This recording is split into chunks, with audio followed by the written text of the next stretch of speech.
Hello students, welcome to the standard tutorial. 80 शब्द प्रति minute की गति से डिक्टेशन। लेखक हैं ओपी शुक्ला। दीपक प्रकाशन। डिक्टेशन 5 सेकंड से स्टार्ट होगा।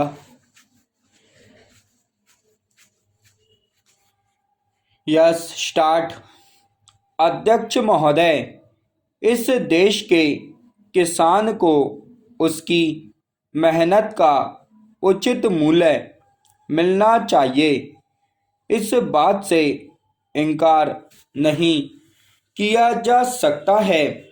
मैं इस सदन का ध्यान इस बात की ओर आकर्षित करना चाहता हूं कि जब जब भी किसानों को दी जाने वाली सहायता की बात कही जाती है तो यहाँ पर कभी भी कोई ठोस निर्णय नहीं लिया जाता है।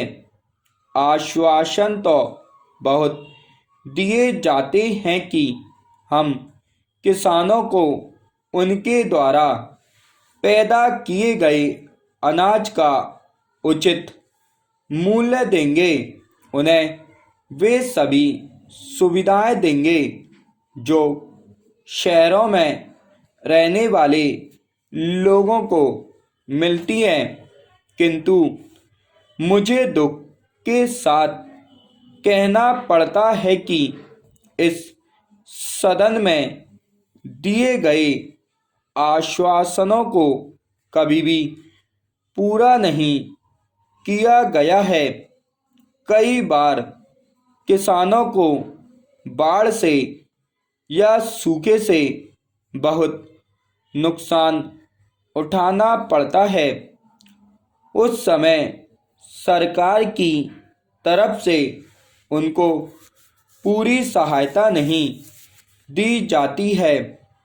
एक तरफ तो किसानों को उनके द्वारा पैदा किए गए अनाज का उचित दाम भी नहीं मिलता है और दूसरी तरफ उनका बाढ़ और सूखे से बहुत नुकसान हो जाता है।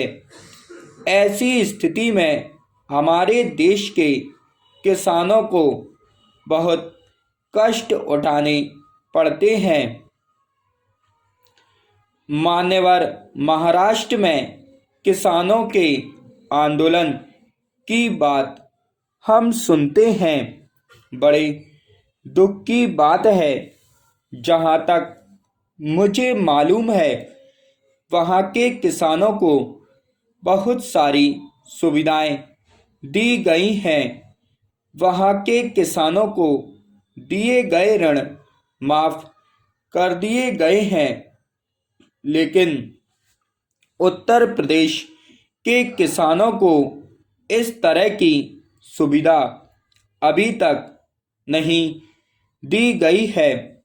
मैं महाराष्ट्र के किसानों से निवेदन करना चाहता हूं कि जो कुछ उनको दिया जा रहा है उससे उन्हें संतुष्ट होना चाहिए और देश के विकास में पूरी तरह से हिस्सा लेना चाहिए।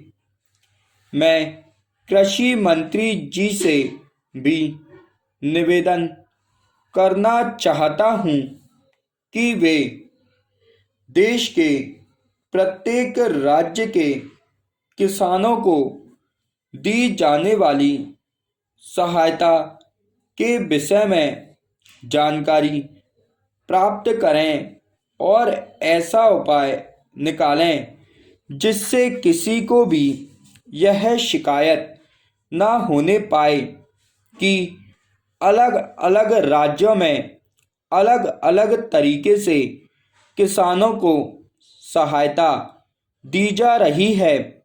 मैं माननीय मंत्री जी का आदर करता हूं। मैं समझता हूं कि उनके दिल में किसानों के लिए पूरी जगह है, लेकिन उनके लाभ की योजनाओं को अच्छी तरह से लागू भी करना होगा। स्टॉप।